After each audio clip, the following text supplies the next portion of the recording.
So I just got a balayage, I don't know, 3 days ago, and today's the first time I washed my hair since then. I wanted to give my bestie a go. Yeah, that's about it.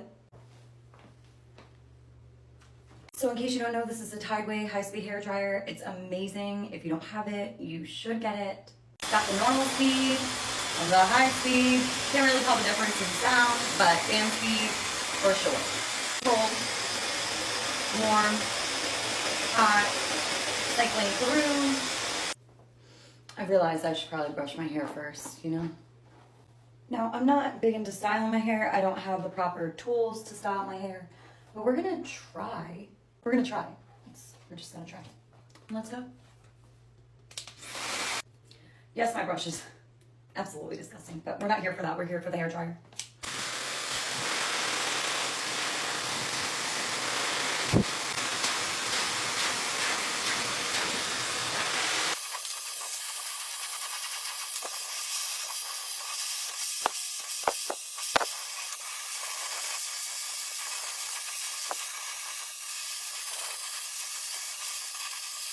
Okay, so we're done. I really didn't try. I gave up, actually. I gave up. Just call it like it is, okay? My hair's dry.